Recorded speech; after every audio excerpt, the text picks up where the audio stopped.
I am Rebecca Chen, 32 years old.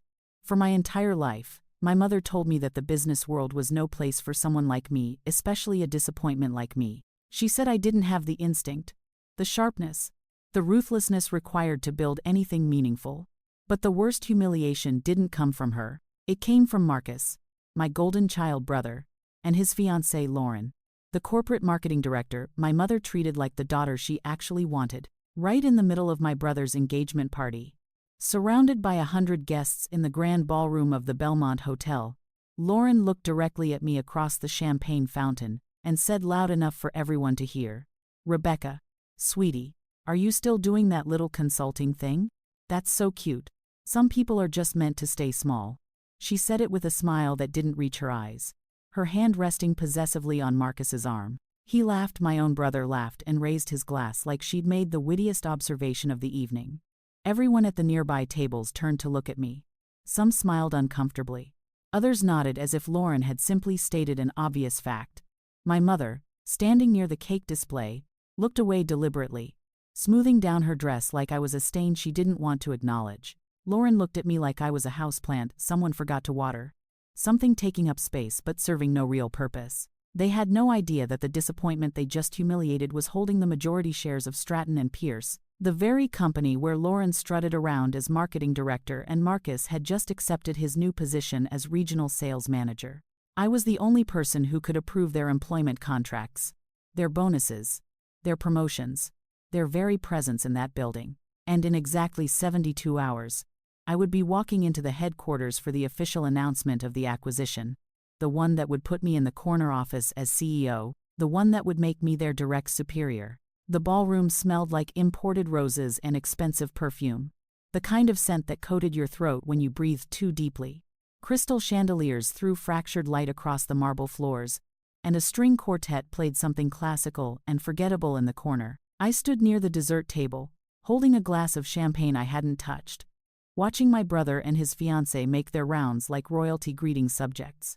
Marcus wore a custom Tom Ford tuxedo I knew because Mother had texted me 3 photos of the fitting, none of which included an invitation for my opinion. Lauren's engagement ring caught the light with every gesture, a 4-carat diamond that Marcus had somehow afforded on his sales manager's salary, though we all knew Mother had contributed significantly.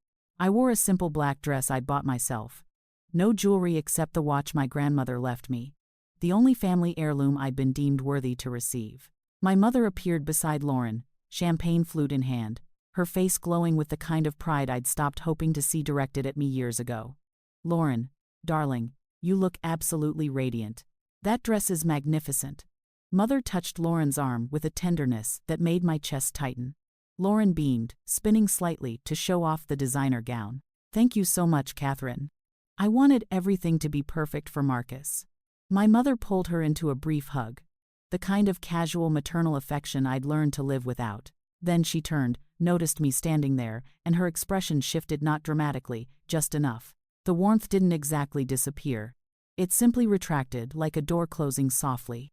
"Rebecca, you made it." Not, "I'm so glad you're here," or "you look lovely." Just acknowledgement of my presence, a fact to be noted and filed away. Marcus joined them, sliding his arm around Lauren's waist. "The photos are going to be incredible. The photographer said he's never seen better lighting." He glanced at me, an afterthought. "Beck, you should get in some of the family shots later. If there's time." If there's time. As if I were an optional addition to the family portrait. Someone they might include if the schedule allowed. Lauren tilted her head, studying me with false sympathy. "Rebecca, how's work going?" "Still doing the freelance consulting." She said freelance like it was a communicable disease. "Are you managing to pay your bills with that? I know it must be hard without a stable corporate position." My mother sipped her champagne, saying nothing, which was its own form of agreement. Marcus shifted his weight, uncomfortable but not uncomfortable enough to defend me. I felt my face grow hot, that familiar burning sensation that started at my collar and crawled up my neck. My hands wanted to shake, so I gripped my champagne glass tighter, the stem pressing hard against my palm. Around us, conversations continued, but I could feel the attention, the peripheral awareness of people nearby who'd heard Lauren's question and were waiting to see how I'd respond. I opened my mouth to answer, but Lauren was already turning away, her attention claimed by an arriving couple with an elaborate gift bag. "Oh my God. You guys made it." She air-kissed them both. And just like that, I ceased to exist. Marcus followed her, pulled into the orbit of people who mattered. My mother lingered for half a second longer. And for that brief moment, I thought she might say something, might acknowledge the casual cruelty I'd just endured. Instead, she said, "Try to mingle, Rebecca. You're always standing alone at these things." Then she walked away, her heels clicking against the marble with a decisive rhythm. My mind drifted back to Marcus's college graduation party, 8 years ago. In the backyard of our family home. White tents, catered food, a crowd of relatives and family friends, all gathered to celebrate Marcus completing his business degree with average grades and significant parental financial support. I'd finished my own degree 2 years earlier, graduating summa cum laude with a double major in business administration and finance. And the celebration had been dinner at a mid-tier Italian restaurant with 3 relatives who felt obligated to attend. But this was Marcus's day, and my mother had spared no expense. The backyard was transformed: string lights overhead, rented furniture, a bartender mixing cocktails, a table overflowing with gifts. I stood near the drinks table, watching Mother circulate through the crowd, her hand resting proudly on Marcus's shoulder as she introduced him to business contacts, friends, distant cousins. Her face radiated joy, the kind of unguarded happiness I'd seen in old photos of her but rarely witnessed in person. Then came the gift presentation. The moment my mother had planned with the precision of a military operation. She gathered everyone around the main table, clinking her glass to get attention. "I want to thank you all for coming to celebrate my brilliant son," she began, and my stomach tightened because I knew what was coming. "Marcus, your father and I are so proud of the man you've become." She produced a small box from the gift table, wrapped in expensive paper with a silver bow. Marcus opened it, and the crowd pressed closer to see. Inside was a set of keys attached to a BMW keychain. "It's parked out front," Mother said, her voice catching with emotion. "You've earned it, sweetheart. Every bit." The crowd erupted in applause. Marcus hugged her, and she held on tight, her eyes wet with tears. People swarmed him, patting his back, admiring the keys, already heading toward the front of the house to see the car. A brand new BMW 3 Series, metallic, silver, sitting in the driveway, with a bow on the hood. I stood frozen, watching this unfold, my own graduation gift suddenly feeling very small in my memory. 2 years earlier, after I'd walked across the stage with honors cords and academic accolades, after I'd finished my degree a full semester early while working 2 part-time jobs to cover expenses my parents said built character, my mother had handed me a card at that Italian restaurant. Inside was a $50 Visa gift card and a note that said, "Congratulations. Now the real work begins. $50. For 4 years of academic excellence. For scholarships I'd earned. For a GPA that had gotten me into a top graduate program. $50 while my brother, who'd barely scraped by with C's and B minuses, received a $35,000 vehicle for simply completing what was expected of him." I excused myself from the party, walking through the house to the upstairs bathroom, the one guests weren't supposed to use. I locked the door and stood in front of the mirror, staring at my reflection. My face looked pale, my eyes red-rimmed, though I refused to let tears fall. In the mirror, I could see someone small, someone easily dismissed, someone whose accomplishments would never be quite enough to warrant the same celebration, the same pride, the same love. I gripped the edge of the sink, my knuckles white. Outside, I could hear laughter, the sound of the party continuing without me, the sound of Marcus revving the engine of his new car while people cheered. And I made a promise to that reflection, to that version of myself that was tired of being overlooked. I would build something so substantial, so undeniable, that it couldn't be dismissed with a gift card and a platitude. I would create value so immense that no one could diminish it with a smile and a condescending word. I would become powerful enough that I'd never have to stand in another room, watching someone else receive what I'd earned. I didn't know exactly how yet, but I knew with absolute certainty that I would. I washed my hands, straightened my dress, and returned to the party. I stayed until the end, smiling politely, congratulating my brother, saying nothing about the comparison that was slowly burning a hole through my chest. They had no idea what was coming. They couldn't see the future taking shape in that bathroom mirror, in the set of my jaw, in the decision crystallizing behind my eyes. The breaking point came 6 months after that graduation party. I was working as a junior analyst at Henderson & Cross, a mid-sized consulting firm where I'd been promised opportunities for growth, mentorship, advancement. I'd been there 14 months, consistently delivering beyond expectations, taking on extra projects, arriving early and leaving late. My supervisor, Richard Chen, no relation, despite the shared last name, had repeatedly told me I was on track for promotion. Then the company landed a major client, a retail conglomerate looking to restructure their supply chain operations. It was exactly the kind of project I'd been preparing for, researching, building expertise around. Richard assigned the project to Derek Hartwell, a colleague who'd been hired 3 months after me, whose primary qualifications seemed to be his golf handicap and his fraternity connection to one of the partners. I found out in a team meeting when Richard announced the assignments. Derek will be taking lead on the Morrison account.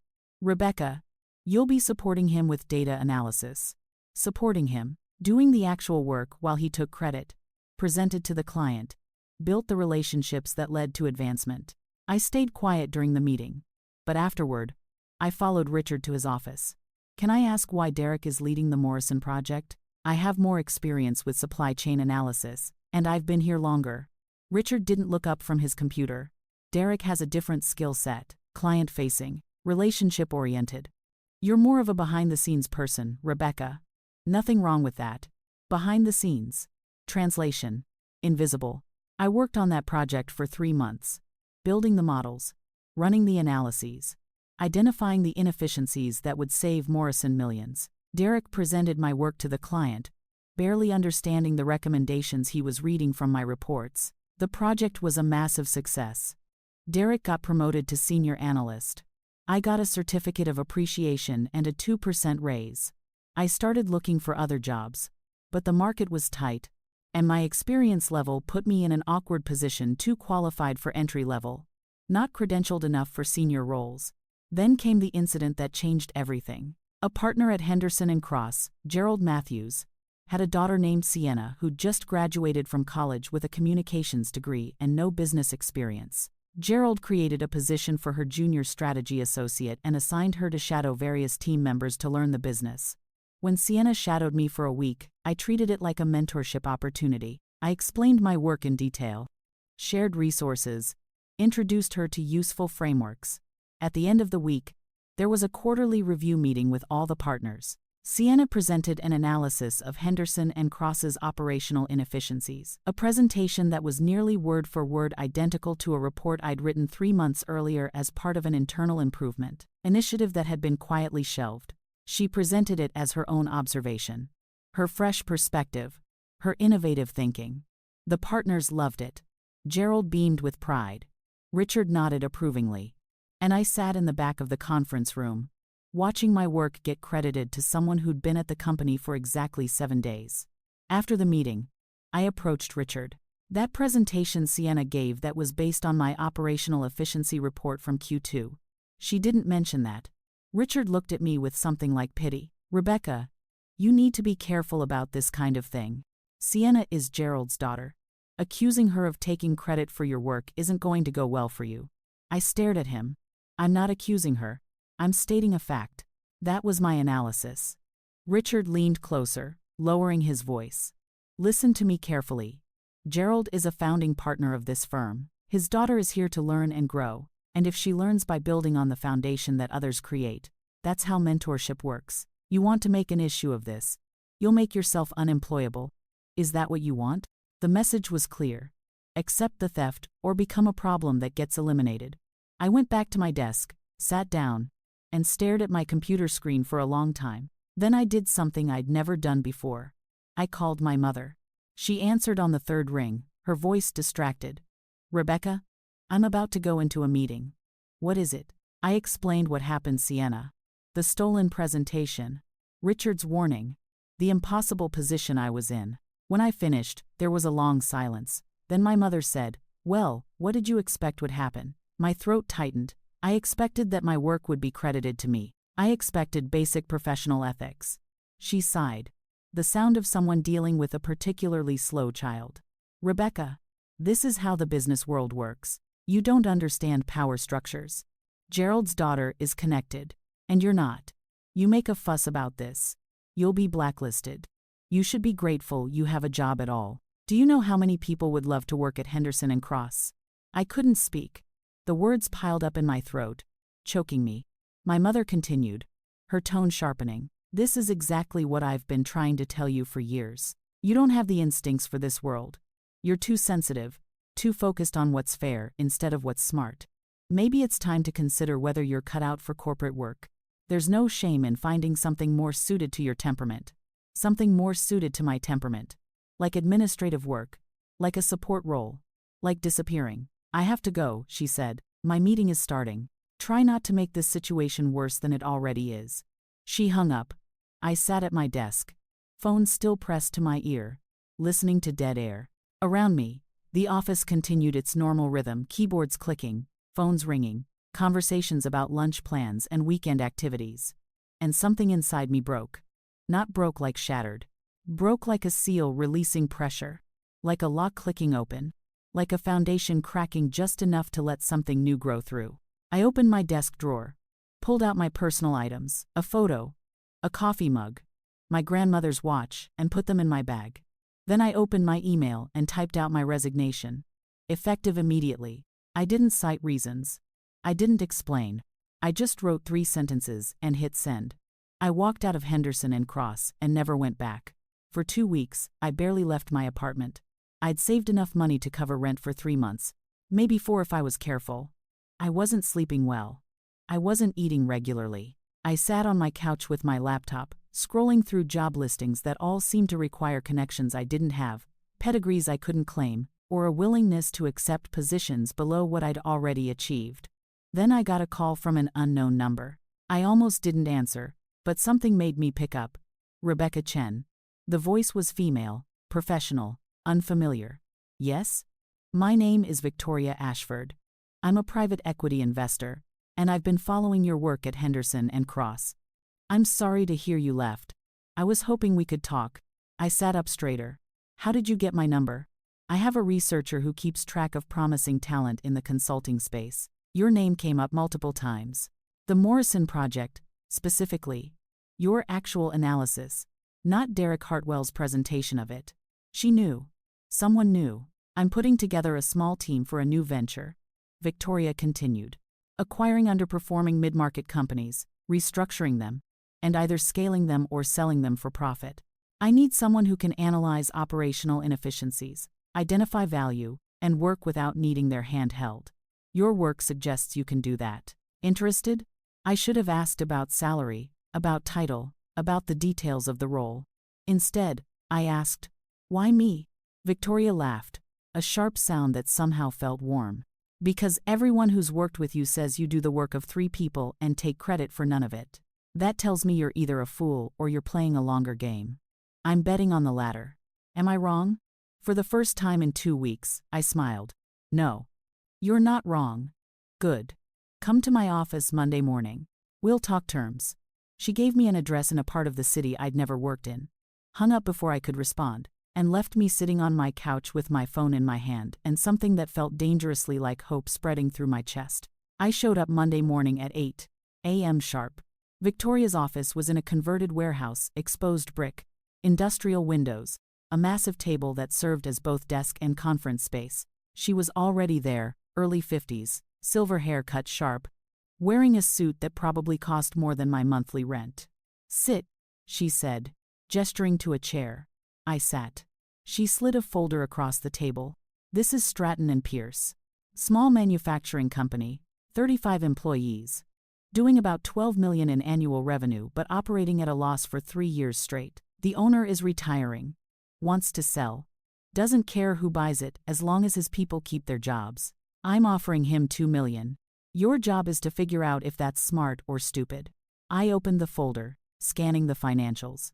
When do you need the analysis? End of the week. I looked up. That's 4 days. She smiled. Is that a problem? It should have been. A proper due diligence process for a company that size would take 2 weeks minimum. But I was done with proper.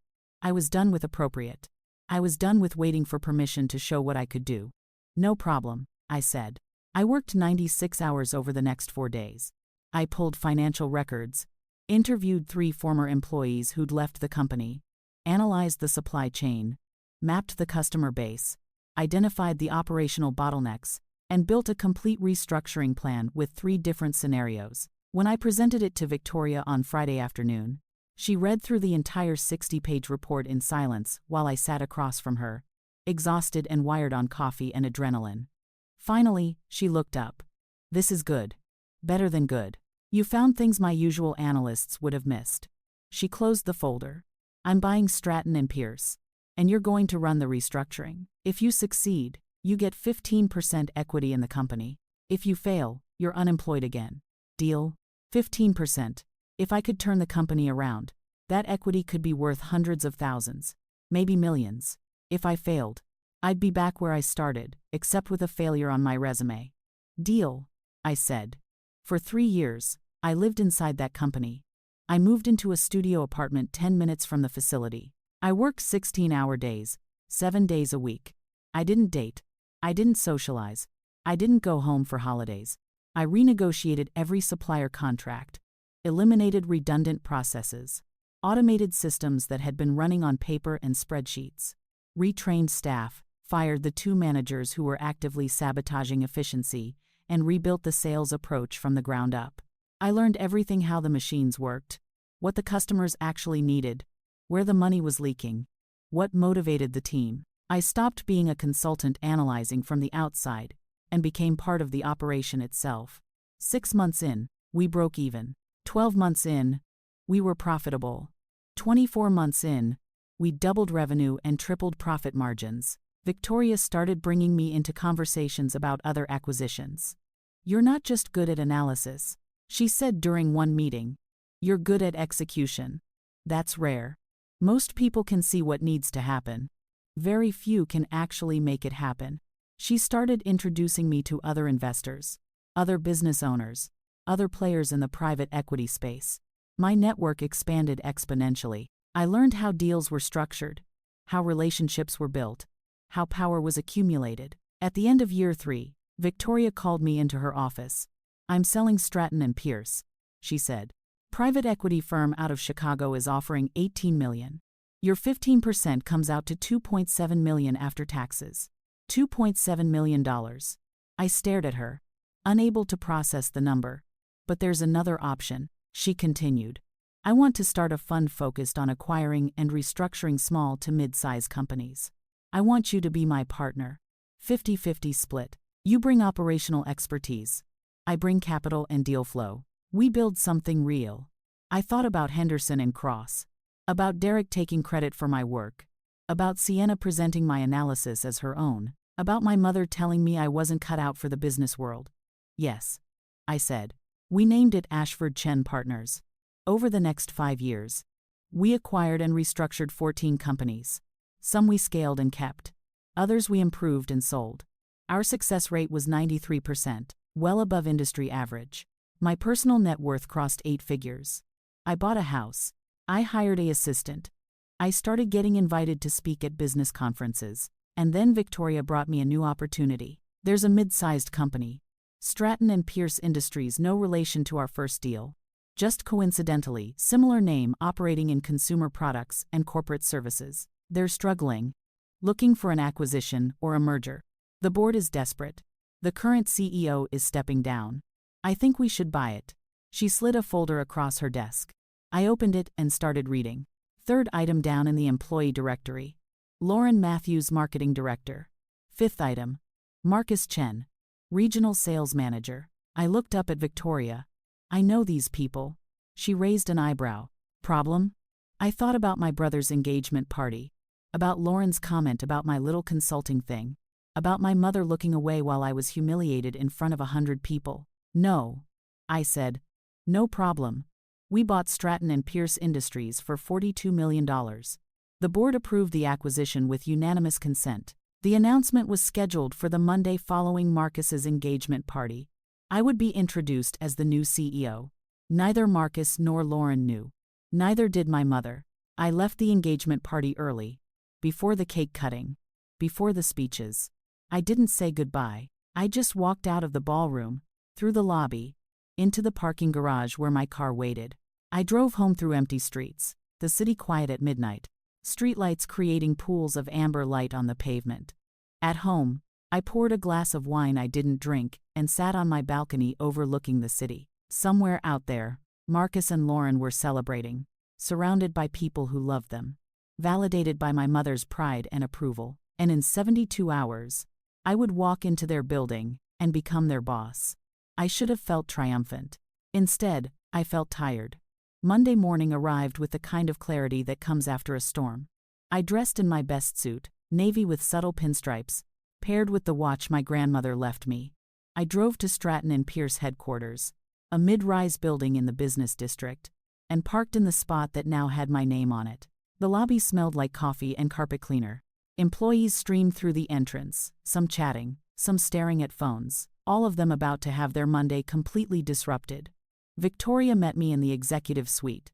Ready, I nodded. The board had arranged an all-hands meeting in the main conference center, a room that could hold about 200 people. Mandatory attendance.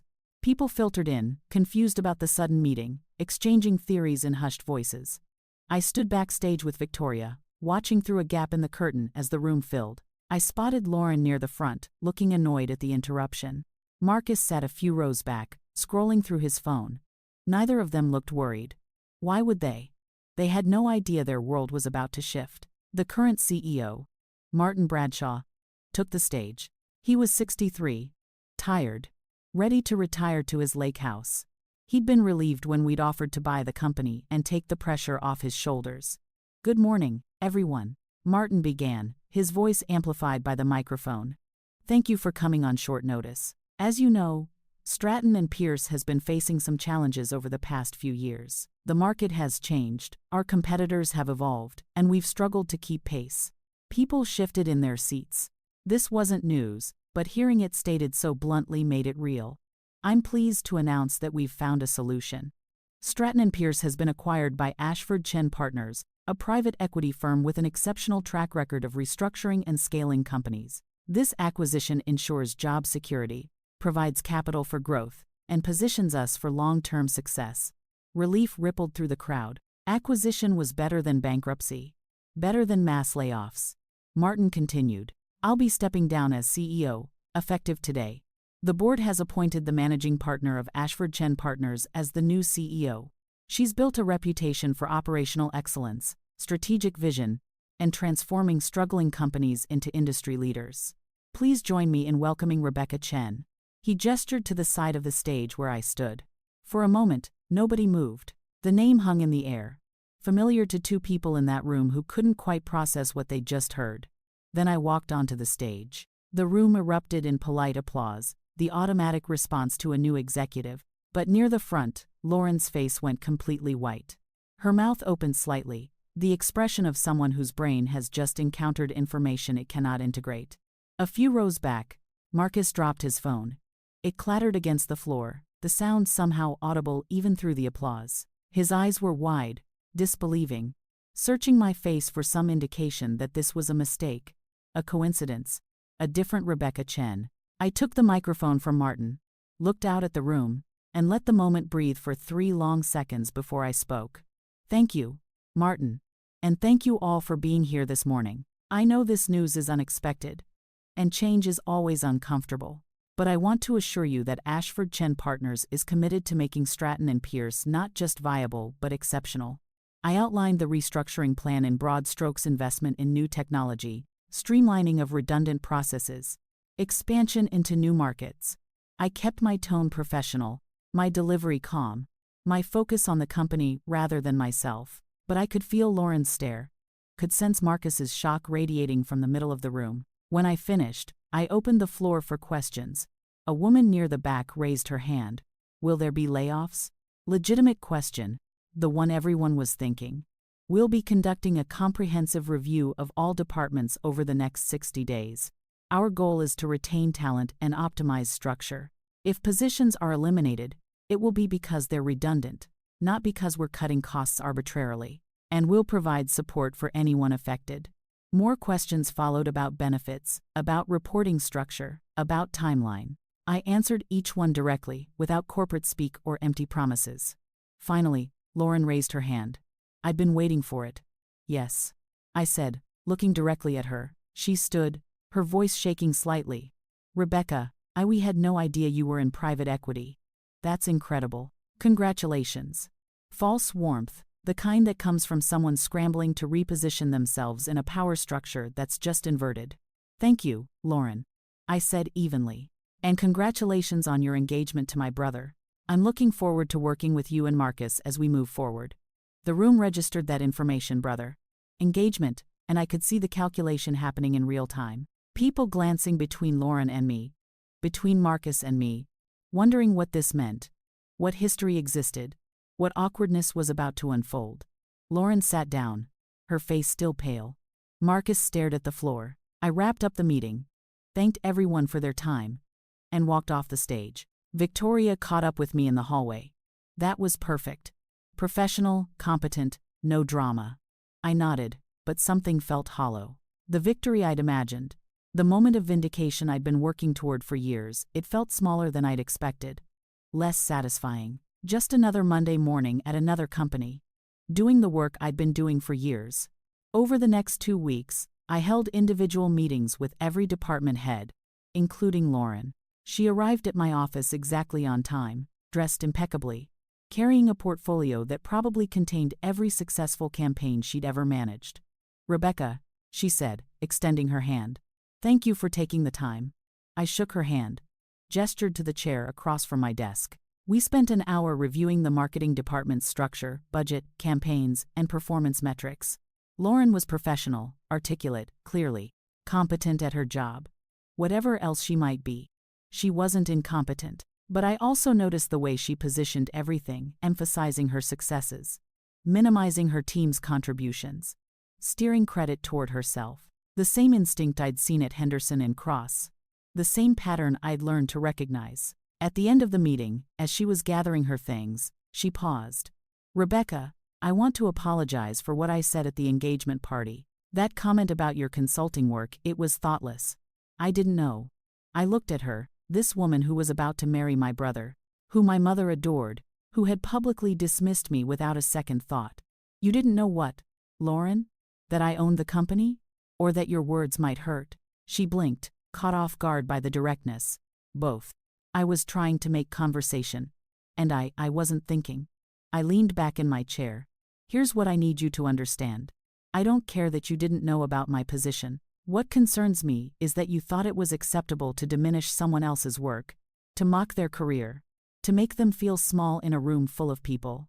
That behavior tells me something about how you view power, how you treat people you think are beneath you. Her face flushed. I really am sorry. It won't happen again. I nodded. Good. Because in this company, we don't build ourselves up by tearing others down. If I see that pattern in how you manage your team, we'll have a more serious conversation. Understood? She nodded quickly, grabbed her portfolio, and left. I watched her go, feeling that same hollow sensation. The confrontation I'd imagined for years had happened, and it felt like nothing. Just a professional correction, a boundary established, a conversation that would be forgotten by next week.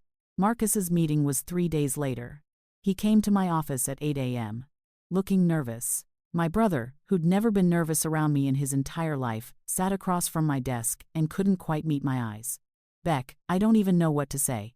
I waited. He rubbed his face, searching for words. I had no idea you were doing all this. Building companies, acquisitions, any of it. I thought you were doing a little consulting thing. He winced. Yeah, I'm an idiot. And I'm sorry. For laughing. For not defending you. For all of it. I studied him, my younger brother, the golden child, the one who'd received every advantage, and somehow still managed to be mediocre at most things. I wanted to be angry. I wanted to tell him exactly how much his laughter had cost, how deeply that betrayal had cut. But looking at him now, I just felt tired. Marcus, you're not an idiot. You're thoughtless. There's a difference. You've spent your whole life being told you're special, being given things without having to earn them, being protected from consequences. So when you saw an opportunity to go along with the crowd, to laugh at someone's expense, you took it because there was no reason not to. He looked up, That's not an excuse. I shook my head. No, it's not. It's an explanation. And now you're in a position where you have to decide who you want to be. Are you the person who laughs when someone gets humiliated?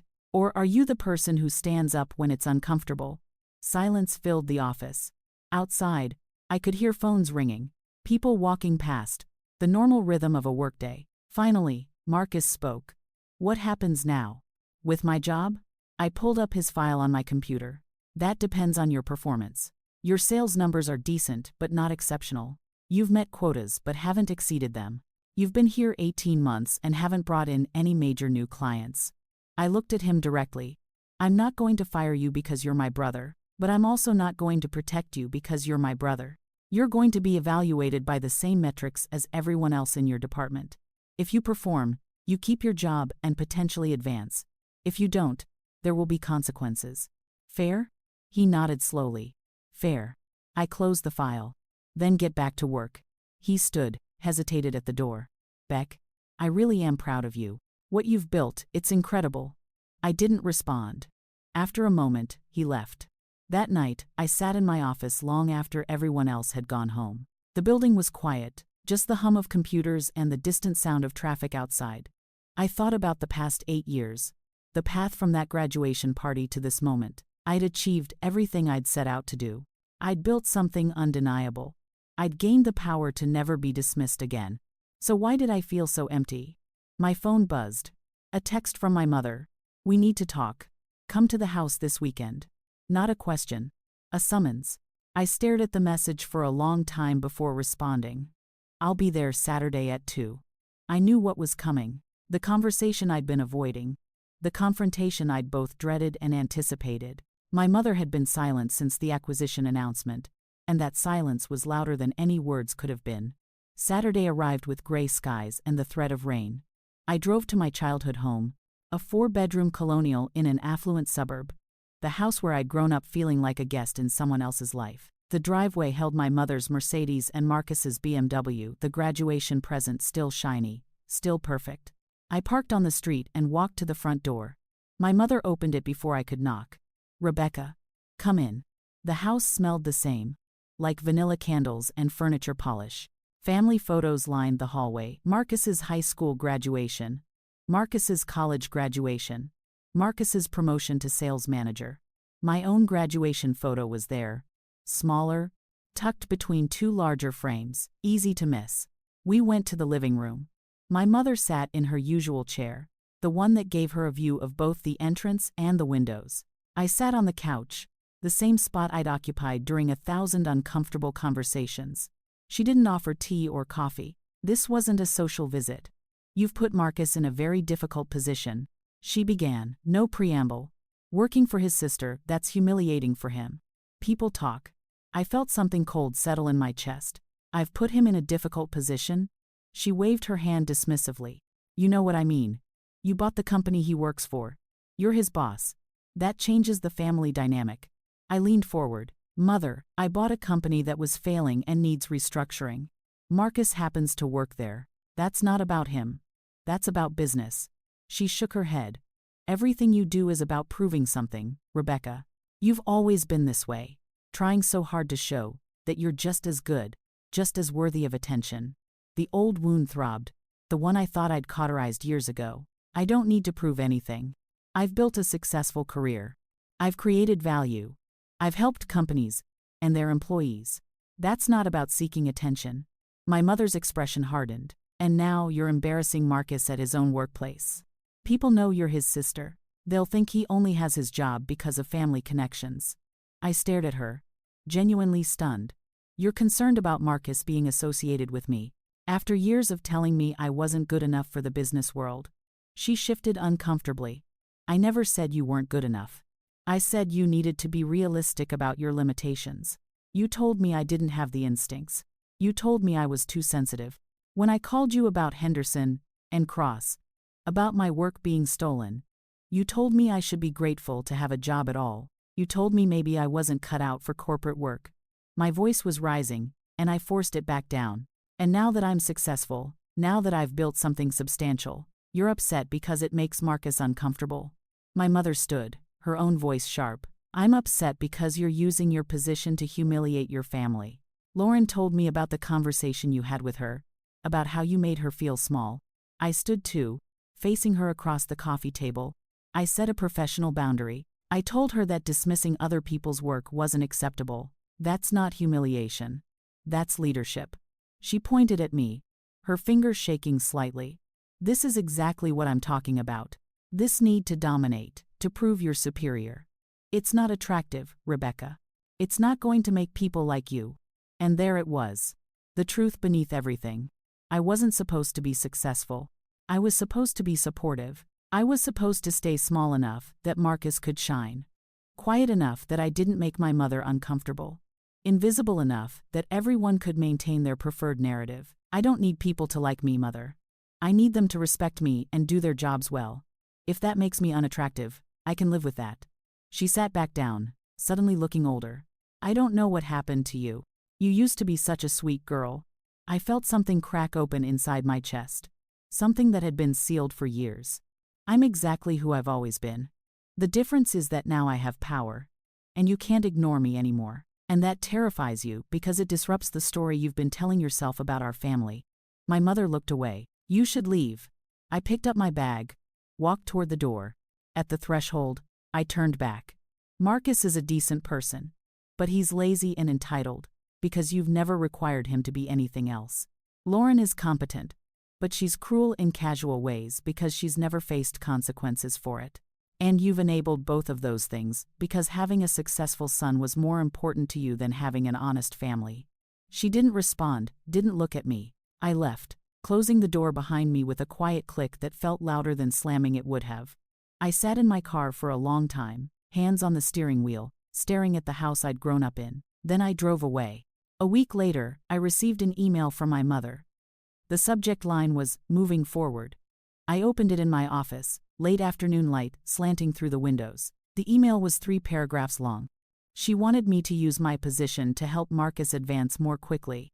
She wanted me to mentor Lauren personally. She wanted me to publicly acknowledge at family gatherings how proud she was of me, her words, my accomplishment, her vindication. She signed it with love. Mother. I read it twice, feeling that familiar pull, the old desire to please her, to finally be enough. Then I hit reply and typed, Mother, I cannot use my professional position to advance family members beyond what they earn. I cannot mentor someone who has shown contempt for the work I do. And I cannot participate in a narrative where you take credit for achievements you actively discouraged. I am willing to have a relationship with you, but it needs to be based on honesty, not transactional requests. If you're interested in that, let me know. Until then, I need space. Rebecca. I moved the cursor to send. Hesitated for just a moment. Then clicked. The email disappeared from my screen, transmitted across the digital void to land in my mother's inbox where it would be opened, read, and responded to with either anger or silence. I found I didn't care which. That night, I couldn't sleep. I kept thinking about that email, about the door I'd just closed, about what it meant to walk away from someone who would never give me what I needed. At 2 a.m., I got out of bed, made tea, and sat at my kitchen table with my laptop. I opened a new document and started writing.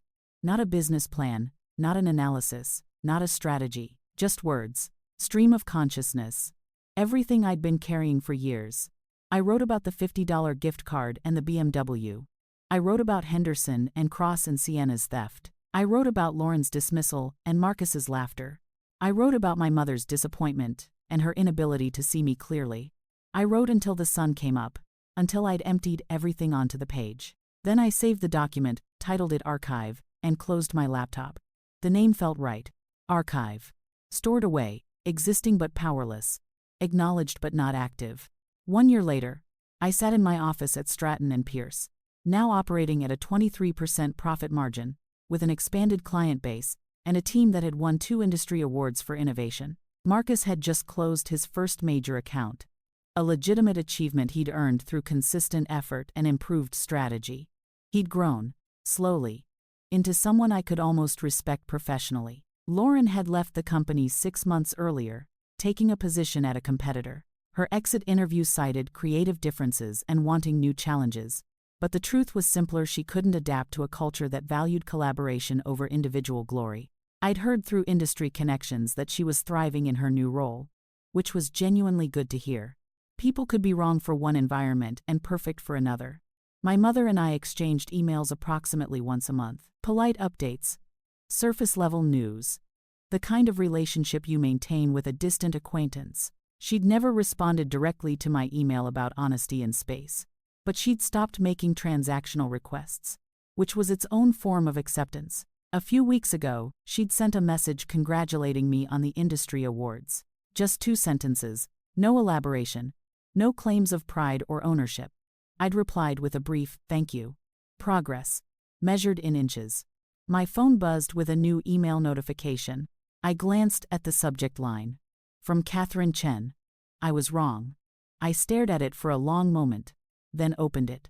Rebecca, I've been thinking a lot about our last conversation. You were right about many things I didn't want to hear. I have favored Marcus in ways that hurt you, and didn't help him. I have dismissed your accomplishments, because they challenged my assumptions about who you were supposed to be. I have treated you like a problem to be managed rather than a daughter to be supported. I don't know if I can change entirely. I'm 63 and set in my ways. But I want to try. Would you be willing to have coffee next week? No agenda, no requests, just conversation. I'd like to hear about your work, not because I want something from it, but because I'd like to understand what you've built. If you're not ready for that, I understand. Either way, I want you to know, I am proud of you. I should have said that years ago. I should have said it first. Love. Mom. I read it 3 times, looking for the manipulation, the hidden ask, the transactional element. I couldn't find one. It might have been genuine. It might have been another strategy. After a year of distance, after a lifetime of disappointment, I'd learned I couldn't control her response. I could only control mine. I hit reply and typed, coffee sounds good. Thursday at 10. There's a place near my office. And thank you for the email. It means something. I sent it before I could second-guess myself, then closed my laptop and looked out the window at the city below. The sun was setting, painting the sky in shades of amber and pink, and somewhere in that city, people were fighting their own battles against being overlooked, dismissed, diminished. I couldn't fix all of that. I couldn't repair every injustice or heal every wound, but I could show up tomorrow, run this company with integrity, create opportunities for people who worked hard, and refuse to participate in systems that valued connection over competence. I could be the boss I'd needed when I was 23 and watching Derek take credit for my work. I could be the mentor I'd needed when Sienna stole my presentation. I could be the leader who saw people clearly and valued them accurately. And on my own time, in my own way, I could try to have coffee with my mother and see if there was any relationship worth building in the space between who we'd been and who we might become. I picked up my phone and opened my personal notes app, scrolling to the document I'd created a year ago, the one titled Archive. I read through it, all the pain, all the anger, all the injustice, carefully documented and stored away. Then I scrolled to the bottom and added a new entry. Today I learned that sometimes people surprise you. Not always, not even often, but sometimes. And that's worth staying open for, even when every instinct tells you to protect yourself. I forgive myself for wanting my mother's approval. I forgive myself for being hurt when my brother laughed. I forgive myself for the years I spent trying to prove I was enough instead of knowing it already. I am Rebecca Chen. I am 40 years old. I am the CEO of Stratton & Pierce and managing partner of Ashford Chen Partners.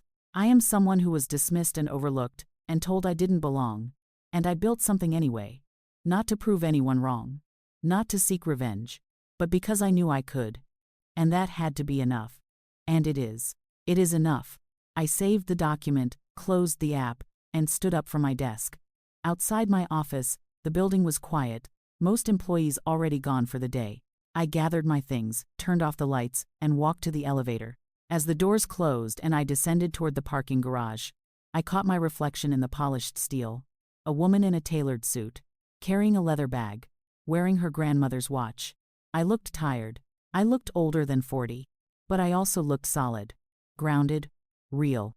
I looked like someone who had survived the forge and come out transformed. The elevator doors opened. I walked through the parking garage to my car, started the engine, and drove home through the city as streetlights began to flicker on one by one, illuminating the path forward. I am Rebecca Chen, And this is my story.